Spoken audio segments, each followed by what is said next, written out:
स्वागत है आप सभी का मेरे channel NS Hindi novel story पर। अच्छा लगे टू लाइक कमेंट सब्सक्राइब जरूर करें।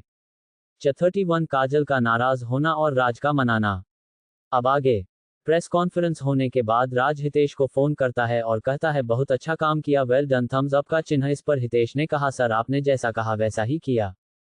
तब राज कहता है अभय को पार्टी से पहले आने को कहो। इस पर हितेश जी सर कहता है। तब राज फोन रख देता है और अपने रूम से बाहर आता है तो देखता है मालती जी घर के अंदर आ रही हैं तो राज कहता है माँ आप आ गई और उनके गले लग जाता है। तब मालती जी कहती हैं शनाया कहाँ है तो राज कहता है अपने रूम में है। तो मालती जी फ्रेश होने अपने कमरे में चली जाती है। तभी शनाया भी वहां आ जाती है और पूछती है माँ आप गई तो राज हाँ कहता है और वो दोनों किचन में जाकर खाना बनाने लगते हैं। कुछ समय बाद मालती जी बाहर आती हैं तो अपने दोनों बच्चों को खाना बनाते हुए देखती हैं तो वहां जाकर कहती है अरे तुम दोनों क्यों बना रहे हो, मैं तो आ ही रही थी। इस पर राज कहता है माँ आप अभी काम पर से आई हैं, आप आराम से बैठिए हम दोनों बना लेंगे। और शनाया मालती जी को वहां के सोफे पर बैठा देती है। करीब 1 घंटे बाद खाना बनकर तैयार हो जाती है तो राज कहता है माँ मैं तैयार होकर आता हूँ, काजल को देखने जाना है। ये बोलकर राज अपने रूम में चला जाता है। इधर शनाया कहती है पता है माँ भाई ने आज मेरी शॉपिंग करवाई है। इतना बोल वो अपने कमरे में जाती है और अपना शॉपिंग बैग लेकर आती है, उन्हें कपड़े दिखाने लगती है तो मालती जी भी कपड़े देखने लगती है। तभी वहां राज भी आ जाता है।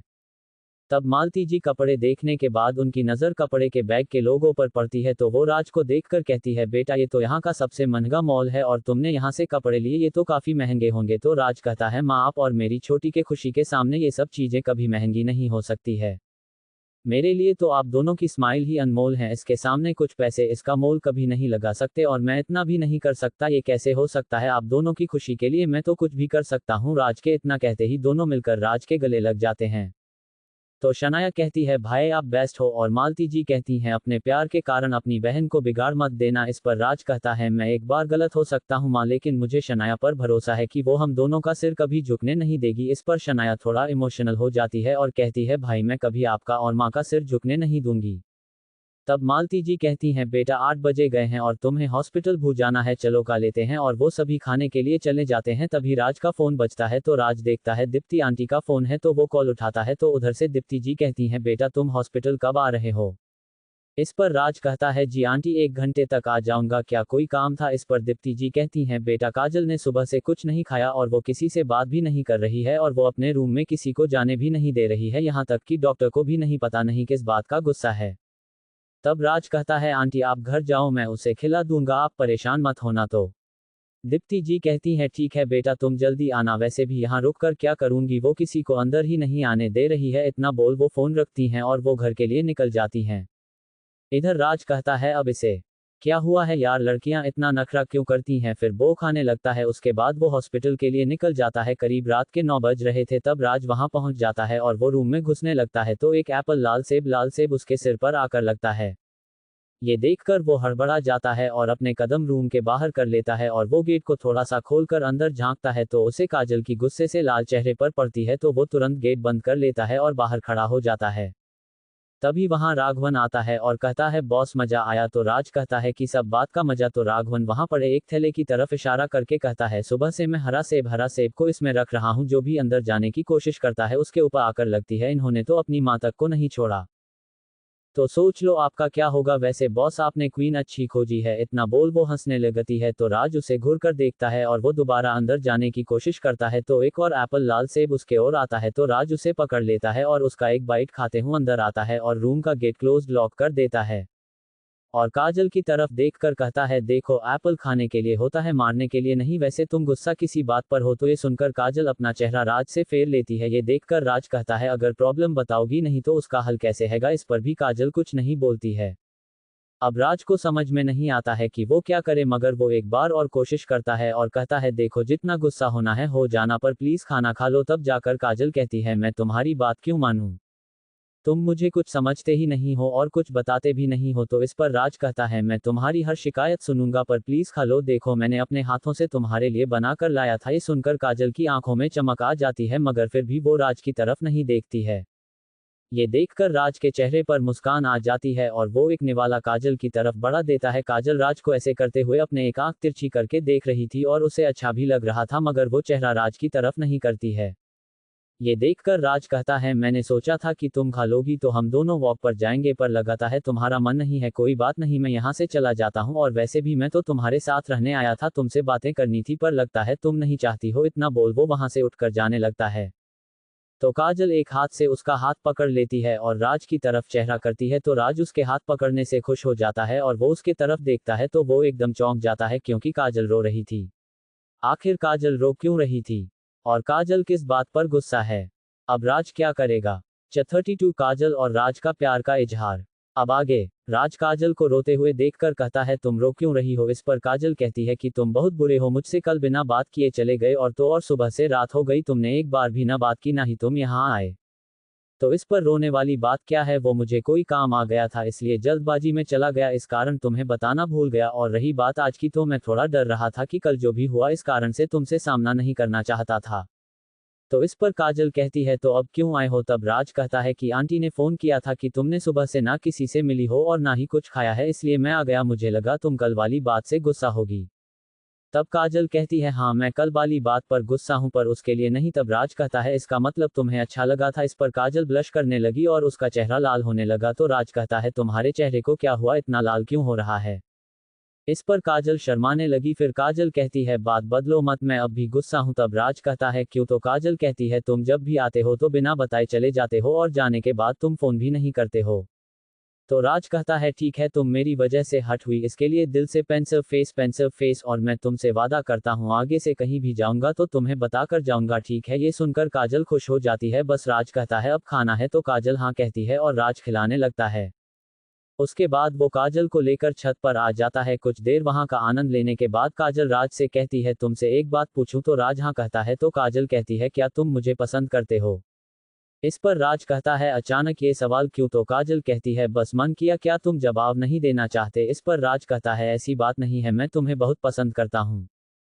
पता है, जब मैंने तुम्हें पहली बार कॉलेज में देखा था उसी समय मुझे तुमसे प्यार हो गया, फिर तुम्हारे साथ इतना कुछ हो गया कि मैं तुम्हारे करीब रहने लगा, तो प्यार और गहरा हो गया। तो काजल कहती है, तुमने इस बारे में बताया क्यों नहीं? और अगर आज नहीं पूछती तो क्या तुम मुझे कभी बताते? इस पर राज कहता है, नहीं मैं तुम्हें कभी नहीं बताता। पर क्यों? तो राज कहता है, क्योंकि तुम एक बड़े खानदान की बेटी हो और अमीर भी, और मैं एक गरीब परिवार से हूं, और मेरे पास उतने पैसे नहीं है कि मैं तुम्हें महलों वाली खुशी दे सकता हूं। मैं तो खुद आज खाता हूं तो पता नहीं होता है कि कल पेट भर खाना मिलेगा या नहीं। इस पर काजल थोड़ा इमोशनल हो जाती है और राज को नीचे बैठने को कहती है, तो राज उसके व्हीलचेयर के सामने घुटनों पर बैठ जाता है। तब राज कहता है कि क्या तुम मुझे पसंद करती हो? तो काजल कहती है, शुरू में तो नहीं करती थी, मगर धीरे धीरे तुम्हारा मेरी केयर करना, मेरे लिए तुम्हारी परवाह, तुम्हार मेरी हेल्प करना, ये सब देखकर तुमसे प्यार हो गया। इस पर राज को तो यकीन नहीं होता, मगर वो काजल की पूरी बात सुनना चाहता था, इसलिए उसने अपनी खुशी को बाहर आने नहीं दिया। तब काजल कहती है, माना मैं अमीर परिवार से हूं और मेरी शादी भी अमीर घर में हो सकता था, पर क्या वहां मुझे तुम्हारे जैसा लड़का मिलता? कभी नहीं। अमीरों के घर में शादी नहीं होती, वहां शादी के नाम पर बिजनेस होता है, और तुम्हें पता है मेरे साथ भी ऐसा ही करने की कोशिश की गई। वो जो राहुल है ना, उसके साथ मेरी शादी डैड करवाना चाहते थे, मगर मैंने मना कर दिया, क्योंकि वो मुझे पसंद नहीं करता बल्कि मेरी खूबसूरती को पसंद करता है, उसे सिर्फ मेरा शरीर चाहिए, इसलिए मैंने मना कर दिया। और फिर मेरी जिंदगी में तुम आए, तुम्हारा नेचर देखकर मुझे तुम्हारा साथ अच्छा लगने लगा, तब मुझे एहसास हुआ कि प्यार क्या होती है। जब तुम मुझे बिना बताए चले गए तो पता है उस समय से अब तक मैं तुम्हारे बारे में ही सोच रही थी, और इसी के कारण तुमसे गुस्सा हो गई।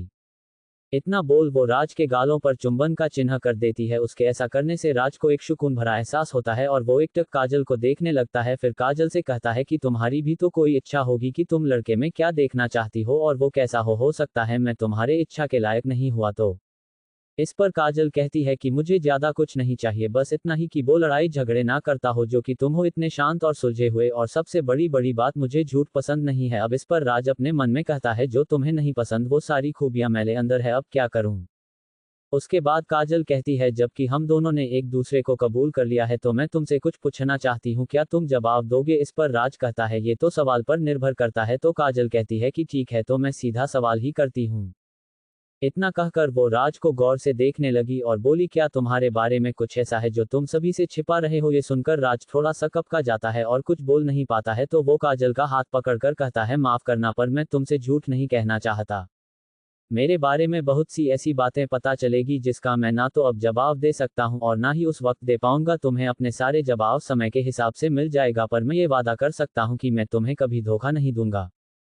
तब काजल कहती है इसका मतलब तुम जो दिखते हो वो नहीं हो, तो राज हाँ कहता है मुझे लगा ही था, क्योंकि तुम्हारी पर्सनालिटी तुम्हारे कपड़े के साथ मैच नहीं करता, इसका मतलब यहाँ जो भी लोग हैं वो सब तुम्हारे कहने पर हैं। इस पर राज कुछ नहीं कह पाता।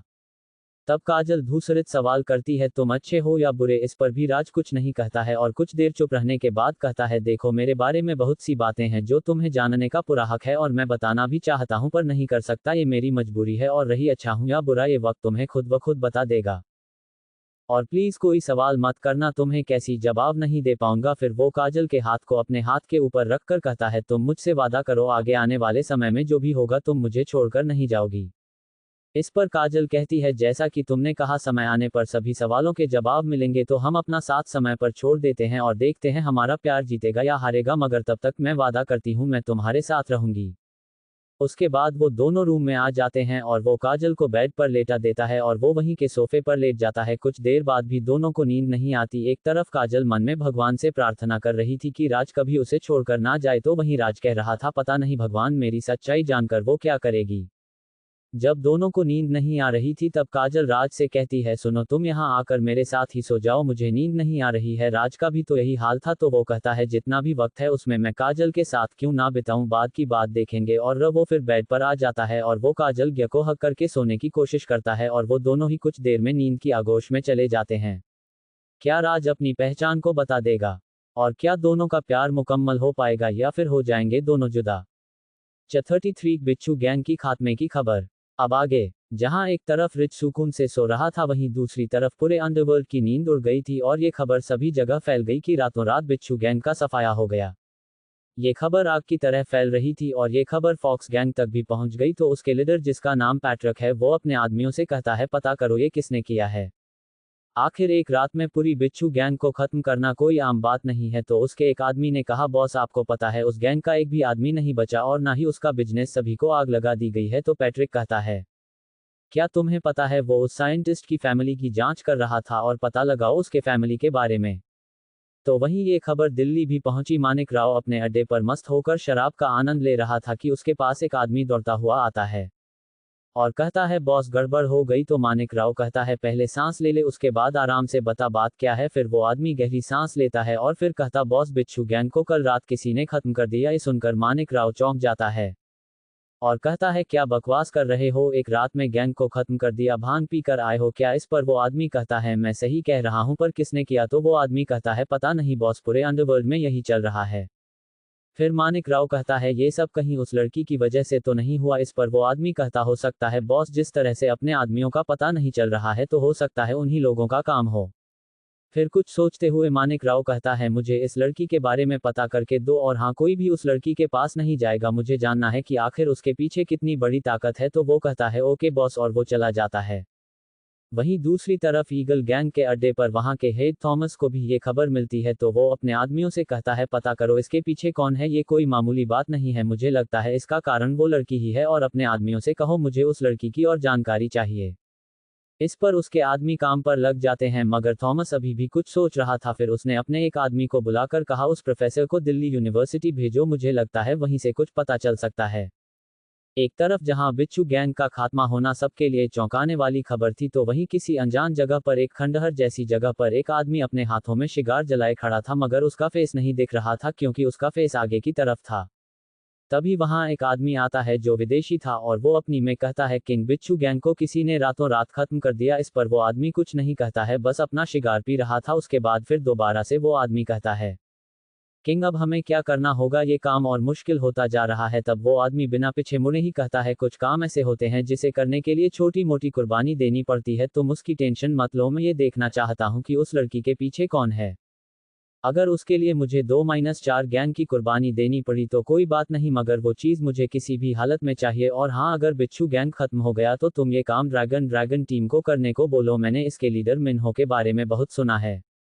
और हाँ, एक बात का ख्याल रहे, अभी मेरे कोई भी आदमी इस खेल में शामिल नहीं होंगे, बस सभी से कहो सिर्फ नज़र रखे और सही समय का इंतजार करें, अभी सबको खेलने दो। इतना बोल वो चुप हो गया और उसका आदमी वहां से चला जाता है।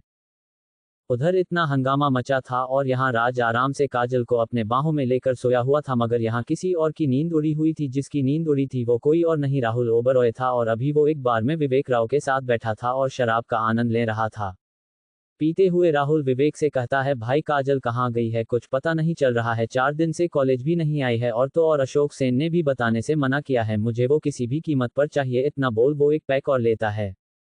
तभी विवेक कहता है, मेरा भी यही हाल है, जब से मैंने उस लड़की को स्टेज पर गाते हुए देखा है वो मेरे दिमाग से निकल ही नहीं रही है। मेरा मन तो करता है कि कल ही उसके साथ जबरदस्ती कर लूं, मगर मेरे डैड ने अभी कुछ भी करने से मना किया है। तब राहुल कहता है, क्यों मना किया है? तो विवेक कहता है, क्योंकि किसी ने पापा 20-25 आदमियों को रातों रात गायब कर दिया है, उनका पता अभी तक नहीं चला है, इसलिए मेरे पिता ने अभी कुछ भी करने से मना किया है। और जैसे ही ये मैटर खत्म हो जाएगा उस दिन वो लड़की मेरे आगोश में आई तो ठीक, वरना उसे पूरे कॉलेज में उसकी इज्जत की धज्जियां उड़ाई दूंगा। इतना बोल वो जोर जोर से हंसने लगा, देखने पर एकदम साइको लग रहा था। वहीं दूसरी तरफ रंजीत शाहनी एक कब्र पर आकर फूल चढ़ा रहे थे। उसके बाद वो वहां बैठ जाते हैं और कहते हैं, बेटा मैंने तुम्हारे कातिल को खत्म कर दिया और मेरा मकसद भी पूरा हो गया, अब मैं तुम्हारा मकसद पूरा करूंगा। तुम हमेशा कहते थे कि मैं राजवीर की मदद करूं, तो मैं तुमसे वादा करता हूं कि मैं आखिरी सांस तक उसकी मदद करूंगा और तुम्हारी कुर्बानी को बेकार जाने नहीं दूंगा। मुझे तुम पर गर्व है बेटा कि तुमने एक अच्छा दोस्त बनाया। इतना बोलते ही उनके आंखों से आंसू निकलते हैं और फिर वो उठकर वहां से चले जाते हैं। अब कौन सा खतरा बढ़ रहा है शनाया की तरफ? और वो शिगार वाला आदमी कौन था? और कौन सा प्रोफेसर कॉलेज में आने वाला है? 34 राज की टक्कर वैष्णवी राजपूत से। अब आगे। अगली सुबह हॉस्पिटल में राज की नींद खुलती है तो देखता है काजल उसकी बाहों में आराम से सो रही है, जिसे राज देखता ही रह जाता है और अपने मन में कहता है, तुम होती हुई कितनी प्यारी लग रही हो, काश ये वक्त यही थम जाए और तुम हमेशा मेरे साथ ही रहो। तभी वो काजल को कशमसाते हुए देखता है तो राज अपनी आंखें बंद कर लेता है। तब काजल अपने आंख खोलती है तो वो अपने आप को राज के बाहों में पाती है तो उसके फेस पर स्माइल आ जाती है और वो गौर से राज को देखती है। राज के सोते हुए मासूम चेहरे को देख रही थी कि उसकी नज़र राज के होंठों पर जाती है तो उसे किस चुंबन का चिन्ह वाला सीन याद आता है, जिसे सोचकर काजल का चेहरा ब्लश करने लगता है। इधर राज सब महसूस कर रहा था पर वो सोने का नाटक कंटिन्यू करता है और वो देखना चाहता है कि काजल आगे क्या करती है और वो शांत सा पड़ा रहता है। कुछ देर देखने के बाद काजल राज के होंठों को अपने होंठों से छू लेती है, जिससे राज थोड़ा हिल जाता है, जिसे देखकर काजल तुरंत पीछे होकर अपनी आंखें बंद कर लेती है तो राज थोड़ा मुस्कुरा देता है और वो उठ जाता है और वह उठकर बेड के नीचे आ जाता है। तब काजल भी उठने की एक्टिंग करती है। तब राज कहता है, मैं फ्रेश होकर आता हूँ। इतना बोल वो वॉशरूम में चला जाता है तो काजल कहती है, सच गई, और अपने आप के माथे पर मारते हुए कहती है, तुम पागल हो गई हो। काजल नींद में होने का फायदा उठा रही थी।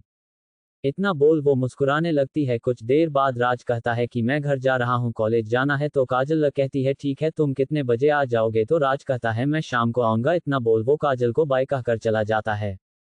अब तक सुबह के 7 बज चुके थे तो राज इसी समय घर पहुंचता है तो वो मालती जी को किचन में देखता है तो वो उनके पांव छूकर आशीर्वाद लेता है। तो मालती जी कहती हैं, बेटा अब वो कैसी है? इस पर राज कहता है, माँ वो एकदम ठीक है, सोमवार को वो डिस्चार्ज हो जाएगी।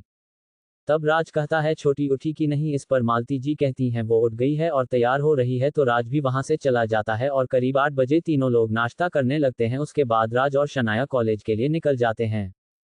करीब 10 बजे तक दोनों कॉलेज पहुंच जाते हैं। वो दोनों क्लास में जा ही रहे थे कि शनाया की नज़र एक लड़के पर पड़ती है तो वो कहती है, भाई यही वो लड़का है जिसने मुझे परेशान किया था, और शनाया उसके देखकर थोड़ा डर जाती है।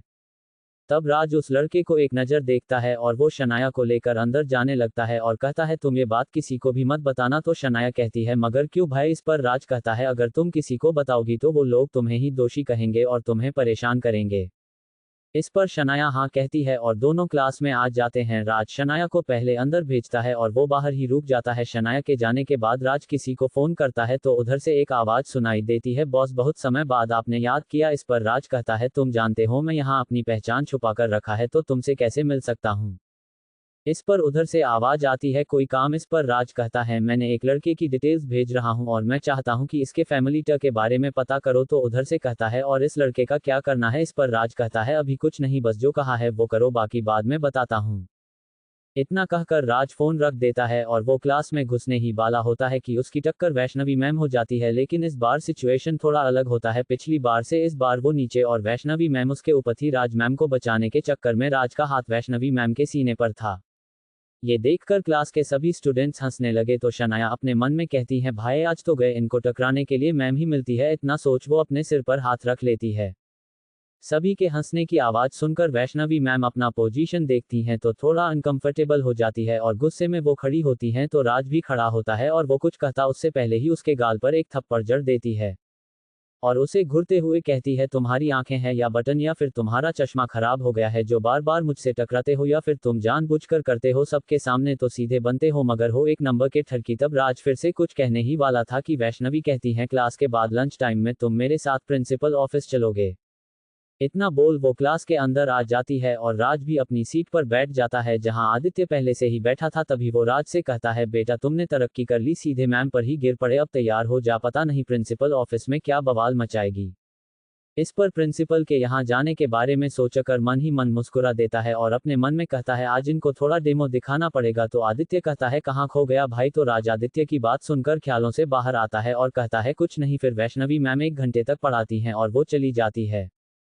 उनके जाने के बाद सभी स्टूडेंट्स आपस में बातें करते हैं और कहते हैं ये यहाँ या तो निकाल दिया जाएगा या फिर उसे कड़ी सजा मिलेगी। सब यही बातें कर रहे थे। उसके बाद दूसरे लेक्चरर आते हैं तो वो कहते हैं आज हमारे पुराने प्रोफेसर आलोकनाथ, आज के बाद से आप लोगों की मेरी जगह क्लास लेंगे। इतना बोल वो पढ़ाने लगे और कुछ समय बाद लंच टाइम हो गया तो राज, आदित्य और शनाया तीनों कैंटीन की ओर जाने लगे मगर गेट पर ही वैष्णवी मैम उसका इंतजार कर रही थी। तो राज उन दोनों को जाने को कहकर वो मैम के साथ प्रिंसिपल के पास आ गई। जब प्रशांत माथुर ने राज को देखा तो वो चौंक गए और वो झुकने ही वाले थे कि राज उन्हें नामे इशारा करता है तो वो रुक जाते हैं। तब वैष्णवी मैम कहती हैं यही वो स्टूडेंट है जो जानबूझकर मुझसे टकराता है। इस पर माथुर जी कहते हैं अरे ये तो अच्छी बात है जो आपसे टकराया, नहीं तो ये किसी और चीज से टकराता तो कितना चोट लगती इसे। इस पर वैष्णवी मैम कहती हैं मिस्टर माथुर ये आप क्या कह रहे हैं। इस पर माथुर जी कहते हैं माफ कीजिएगा मिस वैष्णवी, वो मेरा ध्यान कहीं और था। फिर वो राज को देखकर कहते हैं अच्छा हुआ जो तुम मिस वैष्णवी से टकराए। इस पर मैम कहती हैं ये आप क्या कह रहे हैं। तो माथुर जी अपना गला साफ करते हुए कहते हैं ये सब यहाँ नहीं चलेगा, अगर तुम्हें टकराना ही है तो कॉलेज के बाहर टकराए, यहाँ नहीं। ये सुनकर तो वैष्णवी का पारा हाई हो गया और वो जोर से टेबल पर मारते हुए कहती हैं लगता है आपका उम्र के साथ दिमाग खराब हो गया है, मैं क्या कह रही हूँ और आप क्या बोल रहे हैं। इस पर बेचारे माथुर जी क्या ही कर सकते थे, वो राज को कुछ कह नहीं सकते थे, इसलिए उनके मुंह से ना चाहते हुए भी वो सब निकल रहा था। तब वो राज की तरफ देखते हैं और अपनी चेयर से उठ जाते हैं। इसके बाद राज जाकर प्रिंसिपल के चेयर पर बैठ जाता है। ये देखकर तो वैष्णवी मैम के होश उड़ जाते हैं। तो हमारे रीडर आपको क्या लगता है कि अब इस कहानी में क्या होगा। राज क्यों बैठा प्रिंसिपल के चेयर पर, और शनाया किस लड़के के बारे में बात कर रही थी, और राज किसे फोन किया था। अब वैष्णवी मैम क्या करेगी। 35 वैष्णवी को राज की सच्चाई जानना। अब आगे। राज के चेयर पर बैठते ही वैष्णवी मैम एकदम शॉक अस्टोनिश्ड फेस होकर कभी राज को देखती तो कभी माथुर को, और वो गुस्सा होते हुए कहती है देखा मिस्टर माथुर ये कितना बदतमीज है, सबके सामने ये कितना मासूम होता है, और यहाँ देखो ये आपकी इंसल्ट कर रहा है। इतना बोल वो मिस्टर माथुर को देखती है जो राज के सामने सिर झुकाकर खड़े हैं। ये देखकर तो वैष्णवी मैम को चक्कर ही आने लगे और वो कहती है तुम आखिर हो कौन, तुम मुझे पहले दिन से ही अजीब लगते थे। इस पर राज कहता है मैं तो यहाँ आपको देखने आया था, आपसे प्यार जो हो गया इसलिए मैं यहाँ आया ताकि आपके करीब रह सकूं। वैसे भी आप दिखने में लगती ही कमाल की हो, बस एक कमी है आप में, बस एक बार साड़ी में आपको देख लेता तो जन्नत नसीब हो जाती। इतना सुनते ही वैष्णवी गुस्से में पागल सी हो गई और वो राज की तरफ उंगली दिखाते हुए कहती है तुम्हारा मुंह नोच लूंगी अगर दोबारा ऐसी बात की तो। तब राज कहता है शायराना अंदाज में दिल में प्यार थ्रोइंग किसेस होठों पर इकरार लिए बैठे हैं, तुम आओ तो थोड़ी सी थ्रोइंग किसेस मोहब्बत कर लें, आंखों में दिल इंतजार लिए बैठे हैं। ये सुनकर माथुर जी हंस देते हैं और कहते हैं क्या बात कही है जनाब। तो वैष्णवी उन्हें घुरकर देखती है तो वो चुप हो जाते हैं और वो राज के तरफ देखकर कहती है रुको तुम, अभी मैं तुम्हें बताती हूँ। इतना बोल वो अपना फोन निकालती है और वो फोन करने ही वाला होती है कि तभी राज कहता है सोच लीजिए मैम, अगर आपने ऐसा किया तो आप पर ही भारी पड़ेगा। तो इस पर वैष्णवी कहती हैं तुम क्या हो जो मुझ पर भारी पड़ेगा। इस पर राज कहता है आपका ये जानना असंभव है जब तक कि मैं ना चाहूं। एक और बात, इस देश क्या बाहर के भी बहुत से देशों में मेरी कही बात पत्थर की लकीर होती है जिसे कोई चाहे भी तो पार नहीं कर सकता। इसलिए मैं चाहता हूं कि आप ये बात यहीं खत्म कर दें और मैंने जो आपके साथ बदतमीजी की उसके लिए माफ कीजिए। मैं नहीं चाहता कि मेरे बारे में यहाँ कोई जाने, अगर आपकी वजह से मेरा प्लान खराब हुआ तो आप और आपके परिवार के लिए बहुत ही खतरनाक होगा जो मैं चाहकर भी रोक नहीं पाऊंगा। इतना सुनते ही वैष्णवी मैम राज को देखकर थोड़ा डर जाती है, लेकिन वो कहती है तुम मेरे फोन निकालने से डर गए हो इसलिए तुम मुझे डराने के लिए ऐसा कह रहे हो। तब राज कहता है जैसी आपकी इच्छा। तब वैष्णवी ने अपने डैड वरुण राजपूत को फोन लगा दिया। उधर से फोन उठाने पर वैष्णवी ने अपने डैड से कहा यहाँ कॉलेज में एक लड़का परेशान कर दिया है और वो पूरे परिवार को मारने की धमकी दे रहा है। ये सुनकर वरुण जी गुस्से में कहते हैं बेटा मैं अभी आ रहा हूँ। इतना बोल वो फोन रख देते हैं। इधर वैष्णवी भी मुस्कुराते हुए वहां को चेयर पर बैठ जाती है। तभी केबिन पर नॉक होता है तो प्रिंसिपल ऑफिस का गेट थोड़ा सा खोलते हैं तो बाहर लड़कों की भीड़ देखते हैं और वो प्यून से कहते हैं ये सब क्या हो रहा है, यहाँ कोई मेला चल रहा है। और वो उन लड़कों को देखकर कहते हैं अगर 1 मिनट के अंदर तुम सब नहीं गए तो अगले दिन अपने पेरेंट के साथ आना। इतना सुनते ही सभी लोग वहां से चले गए मगर शनाया नहीं गई तो माथुर ने कहा तुम्हें क्या मैं छोड़ने जाऊं। तो शनाया थोड़े डरते हुए कहती है जू सर वो मेरे भाई अंदर है, उन्होंने जानबूझकर कुछ नहीं किया, सब गलती से हुआ। ये सुनकर माथुर जी चौंक जाते हैं और कहते हैं बेटा आप राजवीर की बात कर रहे हैं। तो शनाया हाँ कहती है तो माथुर जू कहते हैं आप किस ईयर में हो। तो शनाया कहती है मैं फर्स्ट ईयर मैनेजमेंट में हूँ। ये सुनकर माथुर जी सोचते हैं इसका मतलब सर का यहाँ आने का मकसद ये है। तो वो प्यून को बुलाकर कहते हैं इसे ले जाकर दूसरे ऑफिस में बैठाओ और खाने और पीने को लिए भी दे देना। फिर वो शनाया से कहते बेटा आप इनके साथ जाओ और आपके भाई के साथ कुछ नहीं होगा। ये बोलकर वो अंदर आ जाते हैं और शनाया प्यून के साथ चली जाती है। इधर राज वहां पड़े निगार को जला लेता है और वो पलटकर पीने लगता है। तभी केबिन फिर से नॉक होता है तो माथुर जी खोलते हैं तो सामने उन्हें 50 तारांकन 55 साल के वरुण राजपूत दिखाई देते हैं। तो माथुर जी कहते हैं मिस्टर वरुण अंदर आइए। तो वो अंदर आते हैं और वो वैष्णवी को देखकर पूछते हैं कि तुम ठीक हो ना बेटा, और कौन है वो जो तुम्हें तंग कर रहा है। तो वैष्णवी सामने की चेयर के तरफ इशारा करती है तो वरुण जी उधर देखते हैं तो उन्हें थोड़ा अजीब लगता है क्योंकि प्रिंसिपल की चेयर पर कोई और बेटा था। वो उसका चेहरा नहीं देख पाए क्योंकि राज का फेस आगे था, उन्हें सिर्फ सिर ही दिख रहा था। फिर वो कहते हैं तुम्हारी हिम्मत कैसे हुई मेरी बेटी को परेशान करने की, और ऊपर से तुम मेरे परिवार को मारने की धमकी देते हो। उससे पहले मैं तुम्हारे परिवार को खत्म कर दूंगा और अन्य में तुझे ये कैसा रहेगा। तभी राज की ठंडी आवाज उनको सुनाई पड़ती है तो वो सभी डर जाते हैं क्योंकि राज अपनी कोल्ड आवाज में कहता है क्या तुम्हारी इतनी औकात है जो मेरे सामने तुम खड़े रह सकते हो। अगर है तो मुझे देखने के बाद 1 मिनट खड़े रह जाओगे तो मैं तुम्हारी बेटी से पूरे कॉलेज के सामने अपने घुटनों पर बैठकर माफी मांगूंगा। इतना बोल वो पलटता है। कुछ देर देखने के बाद वरुण जी को एक झटका लगता है और वो तुरंत घुटनों पर बैठ जाते हैं और कहते हैं सर मुझे माफ कर दीजिए, मैंने जो भी बोला। अपने पापा को एक लड़के के सामने घुटनों पर बैठा देखकर वो गुस्से में कहती है डैड आप इस लड़के के सामने ऐसा क्यों कर रहे हैं। तो वो वैष्णवी का चुप रहने को कहते हैं। उसके बाद वो राज की तरफ देखकर कहते हैं सर अगर ये काफी नहीं है तो जो सजा हमें देंगे वो मंजूर होगा। इस पर राज कहता है मिस्टर वरुण आप उठिए, बड़ों को ऐसे नहीं करना चाहिए। और रही बात सजा की, वो अगर मैं चाहता तो आप यहाँ नहीं होते, क्योंकि आप पिछले 10 सालों से मेरे लिए वफादार हैं तो मैं उसकी इज्जत करता हूं और आप पर भरोसा भी। इसलिए मैंने राजपूत इंडस्ट्रीज को आपसे नहीं लिया बल्कि उन्हें आपके खानदान के नाम पर बिजनेस करने दिया। वैसे भी ये कोई बड़ी बात नहीं है। मैं तो मैम को पहले ही कहा था कि आपको ना बुलाए, पर क्या कर सकते हैं, जब तक इंसान अपनी नज़रों से नहीं देखता उसे भरोसा ही नहीं होता। तो आप इस मैटर को भूल जाए। फिर वो वैष्णवी को देखकर कहता है मैम आपको मेरे बारे में जानना है तो सुनिए, मैं हूं एम्स कॉरपोरेशन का चेयरमैन आरवीएस उर्फ राजवीर सिंह। ये सुनकर तो वैष्णवी की आंखें बाहर आने को थी। उसके बाद राज कहता है यहाँ जो भी कुछ हुआ सब भूल जाए और सोचिए कि यहाँ कुछ हुआ ही नहीं। इतना बोल वो जाने लगता है तो वरुण जी कहते हैं मिस्टर राजवीर क्या आप हमारी घर डिनर पर आना पसंद करेंगे, मेरे पिताजी आपसे दोबारा मिलना चाहते हैं और ये उनकी अंतिम इच्छा है। इस पर राज कहता है अंकल ने भी मुझसे कहा था यहाँ आने के बाद मिलूं मगर मेरे ध्यान से निकल गया, और रहा दादाजी से कहिएगा उनकी इच्छा जरूर पूरी होगी। और हाँ अंकल कल आ रहे हैं तो मैं उनसे पूछकर मैम को बता दूंगा। इस पर वरुण जी कहते हैं क्या रजीत आ रहा है। इस पर वो हाँ कहता है और वो क्लास की ओर चल देता है। तब माथुर जी कहते हैं आपकी बहन यहाँ है। तो वो उसके पास जाकर कहता है सब ठीक है अब घर चलते हैं, अब मेरा आज क्लास करने का मन नहीं है, और वो दोनों चले जाते हैं। और इधर वरुण जी अपनी बेटी से कहते हैं इनको इम्प्रेस करो और अपने वह में करो, मैं तुम्हारी शादी इन्हीं से तो कराना चाहती थी। इधर वैष्णवी तो अपने शौक से बाहर ही नहीं आए और सिर्फ वो हाँ कह दी तो वरुण जी स्माइल करते हुए चले गए। तो अब आगे क्या होगा? क्या वैष्णवी राज को इम्प्रेस कर पाएगी? आखिर राज ने कंपनी सच्चाई क्यों बताई? क्या इसके पीछे उसका कोई प्लान है? Subscribe my channel, like comment share review please.